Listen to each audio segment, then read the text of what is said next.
The air in the old Corps Club hung thick and amber, the low hum of 30 years of shared history, tobacco, polished leather, cheap whiskey, and the metallic residue of silent ambition. It was the kind of silence that wasn't silent at all, but a layered sonic blueprint of rank, the soft clinking of ice for the generals, the slightly louder scrape of chairs for the majors, and the distant, almost unheard whisper of the ensign's fear. This place was built on reverence, a physical manifestation of the chain of command, where every glance carried a specific gravity. In the deepest corner, tucked away by the fireplace, a strategic oversight perhaps, sat Elias. To the casual eye, she was an afterthought, a piece of ornate furniture belonging to the man across from her, General Arthur Vance, 3 combat tours, 4 stars, and an ego that could cast a shadow across a continent. Arthur was loud tonight, basking in the warmth of recent budgetary approval. Elias, his declared guest, his quiet wife for the evening, sat still. She was framed by the dark mahogany, wearing a simple, custom-tailored silk dress that muted her presence, making her blend into the expensive wallpaper. She wasn't blending because she wanted to be invisible. She was blending because invisibility was her preferred state of readiness. Her face, framed by dark hair pulled back with ruthless efficiency, carried an exhaustion that wasn't fatigue, but the perpetual calculation of a machine running at peak efficiency. She was Sergeant Santos, though no one here knew the sergeant part, let alone the operator part.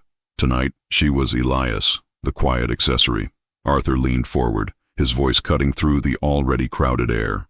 "Elias, darling," he boomed, not asking, but dictating. "You haven't touched your sherry. Smile, woman. You look like you're waiting for a delayed execution." Elias, Santos, did not flinch. Her stare remained fixed on the middle distance, assessing the reflectivity of the brass railing 3 meters to her left. She offered a practiced, brittle curve of the lip. The smile didn't reach the cold silver reservoirs of her eyes. It was a bureaucratic acknowledgement, nothing more. "I find the atmosphere stimulating, Arthur," she replied, her voice a low, precise murmur, the kind of frequency that only high-caliber surveillance equipment could genuinely appreciate. Arthur laughed, a deep, self-satisfied rumble. He patted her hand dismissively, the action itself a microaggression of ownership. "She's a tech head, gentlemen," he explained to the 2 colonels flanking him, ignoring Elias's evident discomfort.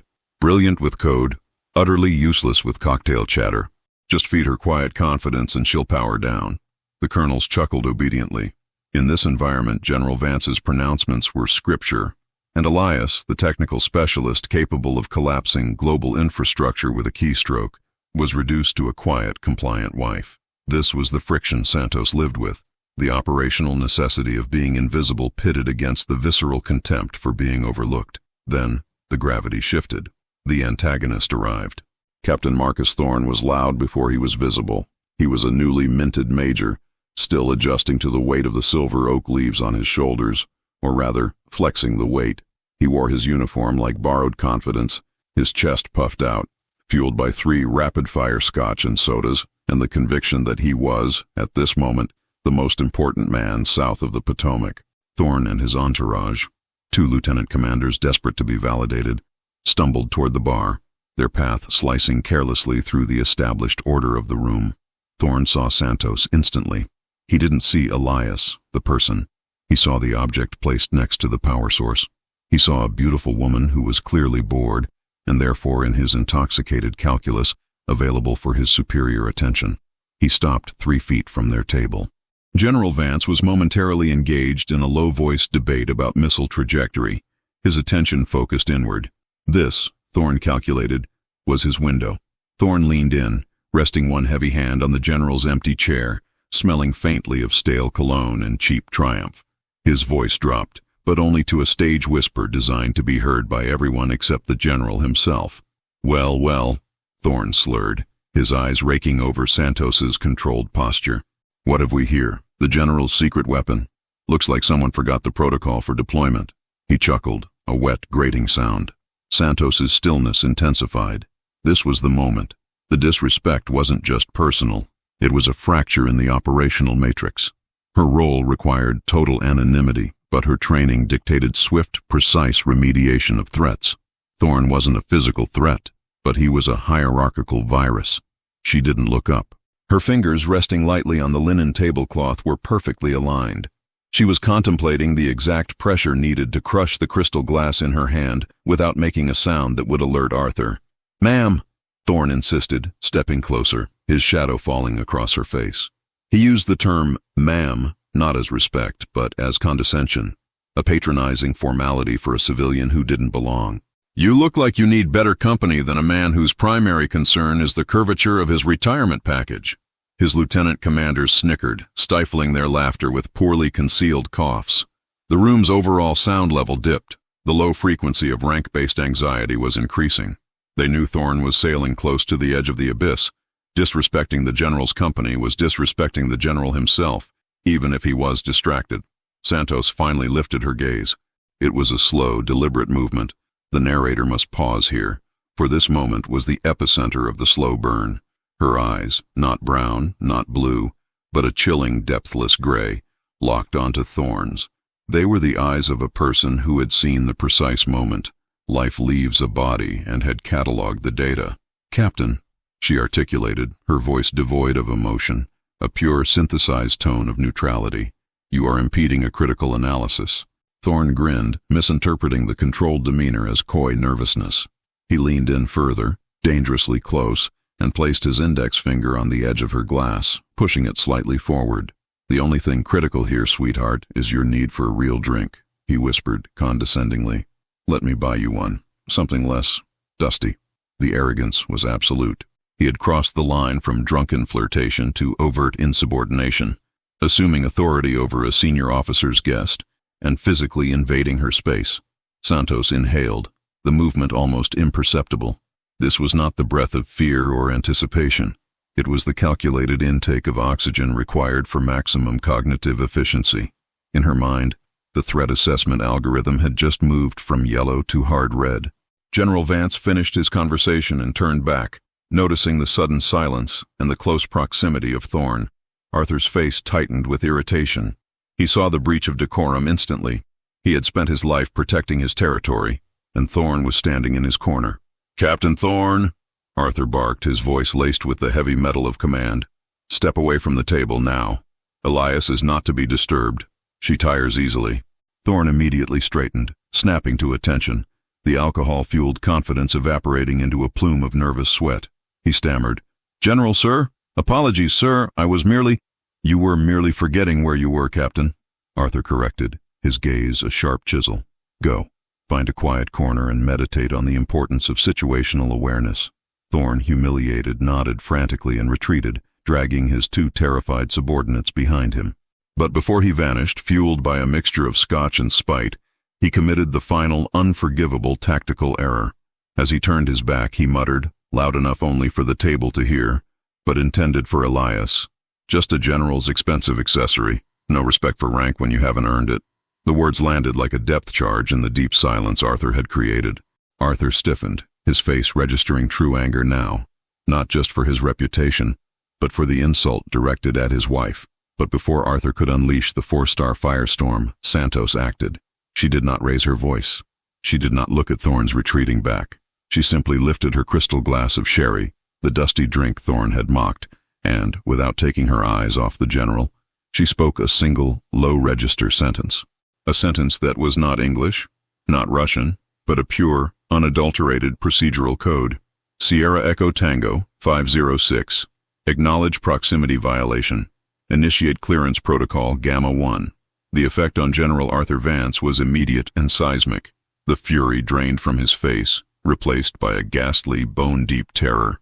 His entire body rigidified, his shoulders snapping back with a violence that suggested an electric shock. The change was so swift and so complete that the two colonels flanking him actually shifted backward in unconscious deference.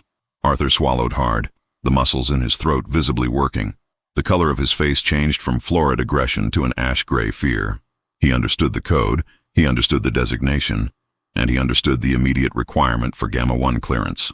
He realized his entire life, his 4 stars, his reputation, his command, depended on the next 30 seconds of perfect, absolute obedience to the quiet woman across the table. General Arthur Vance, 3 combat tours, decades of earned respect, slowly rose to his full height. His movement was not the casual standing of a dining officer, but the controlled mechanical rise of a soldier, reporting to his superior officer. He did not look at Elias. He looked past her, toward the main entrance of the club. His lips barely moved as he whispered to his colonels, who were watching in confused horror. "Gentlemen, we are entering a classified environment. Assume silence. Assume absolute operational readiness. Failure to comply will be treated as failure to engage the enemy." The colonels were too terrified to question the order, the sudden shift from social hour to tactical alert palpable. General Vance took 2 stiff steps toward the table. He reached out, not to comfort Elias, nor to apologize for Thorne's behavior, but to perform a precise, predetermined action. He picked up the bottle of extremely rare single malt scotch that sat in an ice bucket nearby, a bottle specifically designated for the chairman of the Joint Chiefs of Staff, only to be uncorked upon his physical presence. General Vance, the pinnacle of the U.S. military apparatus in this region, uncorked the bottle. He took the crystal glass that Thorne had insulted, and with a hand that now shook slightly, he poured a generous measure of the restricted scotch. He then moved around the table until he was standing directly behind Elias, Sergeant Santos. He placed the scotch glass carefully on the table directly in front of her. He didn't just place it, he served it. As he was setting the glass down, the massive antique oak doors of the old Corps Club swung inward with a solemn, silent grace. The sound of the hinges, normally oiled to invisibility, suddenly echoed like thunder. The entire room went instantly, terrifyingly quiet. The hum of rank dissolved into a vacuum. 4 figures entered. They were not subordinates. They were gravity personified. The first was Admiral Jennings, Chairman of Naval Operations. The second, General Roth, Chief of Staff of the Air Force.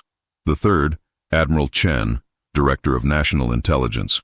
And the fourth, General Hastings, the legendary near-mythical architect of Special Operations Command, the man whose face was rarely seen in daylight. All 4, 5 stars, 4 stars, 4 stars, 4 stars. They represented the highest operational authority in the hemisphere. They were not expected. Their presence was a national event. Captain Thorne, who had just retreated to the darkest corner of the room, watched the generals and admirals enter. His mouth went dry. He was watching his career evaporate in real time. He prepared his salute, already practicing the most profound display of deference he had ever mustered. The 4 figures paused. Their eyes swept the room, not looking for Vance, or Thorne, or the colonels. They were looking for the epicenter of the code, the location of Gamma 1. Their eyes found Elias. Or rather, they found Sergeant Santos, sitting silently at the dark table, sipping the sherry, completely unfazed by the sudden arrival of the high command. The 4 most powerful military officers in the country began to move. They walked directly across the polished floor, ignoring every other officer who had snapped rigidly to attention. Their footsteps were silent, their focus absolute. They stopped 3 feet from Elias's table. General Vance, still standing behind Santos, serving the illegally poured scotch, waited. Admiral Jennings, the chairman of Naval Operations, stepped forward. His expression was not social. It was the intense focus reserved for the highest threat assessment briefings. He looked directly at Sergeant Santos, the woman Arthur had just belittled, and Thorne had insulted as a general's expensive accessory. Admiral Jennings brought his right hand up to his brow in a perfect, rigid 5-star salute. The sound of the gesture was not metallic, but the collective, audible gasp of every officer in the room. The other 3 generals and admirals followed suit simultaneously. 4 salutes, executed with maximum precision, directed at the quiet woman in the corner. The total silence of the room was now oppressive, a physical weight crushing the air from the lungs of the onlookers. Captain Thorne felt the blood draining from his head. He was witnessing an anomaly that defied all known military laws of physics. Santos, Elias, did not return the salute. She was not required to. She was designated non-responsive to outward command during internal operational analysis. She simply raised her scotch glass, took a small, deliberate sip, and set it down. Then she spoke, still addressing the generals, but her voice carried across the frozen tableau. "Gentlemen," she acknowledged, the single word, a quiet command. "The Gamma 1 status is confirmed. Operationally, you are 2 minutes behind schedule. My findings indicate a critical security loophole in the projected trajectory." Admiral Jennings snapped out of his salute. "Sergeant Santos, my apologies for the delay. Traffic gridlock on the North Corridor." Sergeant Santos. The rank hung in the air, a physical impossibility. A sergeant, but receiving the direct, unquestioning deference of 4, 5, and 4-star officers. General Vance, standing guard behind her chair, finally spoke. His voice was raw, stripped bare of all 4-star arrogance, possessing only the thin, high-pitched anxiety of a soldier reporting a severe infraction. "Admiral," Vance reported, his eyes sweeping momentarily toward the corner where Captain Thorne was now visibly ill. "There has been a serious breach of protocol in the immediate vicinity. A Captain Thorne, recently promoted, failed to acknowledge the classified nature of the subject's presence." Admiral Jennings didn't even bother to look toward Thorne. He kept his focused gaze on Sergeant Santos. "Severity, Sergeant." Santos leaned back slightly in her chair, finally making eye contact with her generals. She considered the question, not through the lens of offense, but through the lens of security. "He attempted to assert casual authority," she explained, her voice gaining a fractional measure of coldness. "He committed physical intimidation, and failing to recognize my cover designation, he attempted to disrupt the operational silence. His final verbal infraction indicated a failure to grasp the foundational principles of earned respect versus presumed rank." General Roth, the Chief of Staff of the Air Force, clenched his jaw. "The failure to acknowledge a Black Ops asset of this level, Vance, is an unacceptable security leak. He jeopardized—" Vance cut him off, his voice desperate to take responsibility for the immediate operational zone. He knew what was needed. He stepped forward, putting himself between the Admirals and his superior officer, Sergeant Santos. He looked across the room, directly at the figure of Captain Thorne, who was now leaning against the wall, trying desperately to become part of the plaster. "Captain Thorne!" Vance's voice thundered now, not with the arrogance of a general, but with the terrifying righteous anger of a commander watching his entire theater of operations burn. "Report to this table. Now!" Thorne stumbled forward, his uniform suddenly too large for his shrinking frame. He reached the table and stood shivering at attention, his eyes fixed on the tablecloth, unable to look at the 4 powerhouses staring through him. "Captain," General Vance stated, the finality in his voice absolute, "you committed the gravest infraction possible in this service. You assumed the lowest rank in the room was available for your disrespect. You assumed that the woman beside me was merely a prop."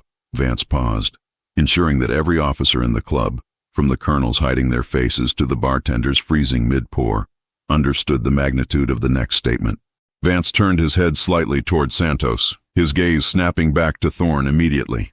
"Captain Thorne," Vance announced, his voice lethal, cold, and final. "You did not merely disrespect my guest, you disrespected an asset who carries the highest operational clearance our nation can issue. She is not my wife, she is not my guest." Vance stepped fully to the side, presenting Sergeant Santos, the quiet woman in the silk dress, to the humiliated Captain Thorne. "She is Sergeant Santos," Arthur stated, his voice cracking with the strain of this public submission. "Special Operator Technical Command, currently designated as the primary architect for Project Chimera, a project that, if compromised, would result in the immediate collapse of the entire regional satellite defense matrix. In this room, in this entire theater of command, under the terms of Gamma 1, her rank is irrelevant. Her authority is absolute." Vance straightened his 4-star uniform, pulled his shoulders back, and executed a deep, profound bow to Sergeant Santos. "Captain Thorne," Vance concluded, the sheer weight of the general's statement crushing the major's career into fine powder. "I am reporting to my superior officer, C. Sergeant Santos. And you, Major, just treated a national strategic asset. My superior, like a dusty bottle of sherry." Sergeant Santos lifted her head. The gray eyes settled on Thorne, not with hatred, but with a scientific, clinical indifference. "Major Thorne," she corrected, using his correct, recently acquired rank, making the humiliation even sharper. "You confused stillness with weakness. You confused discretion with subservience. You failed the basic assessment of power projection." She did not wait for his answer. She looked at Admiral Jennings. "Admiral, regarding Captain Thorne, recommend immediate transfer to non-sensitive administrative duties.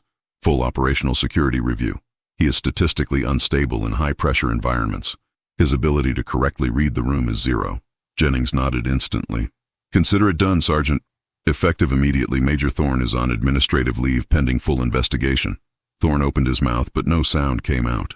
The generals had not just reprimanded him, they had surgically excised him from the armed forces without needing a single court-martial. Sir Santos finally rose. The small movement was not dramatic, but it commanded the attention of 4 admirals, a general, and the entire high command personnel of the club. She adjusted the collar of her silk dress, the only movement of unnecessary vanity she allowed herself.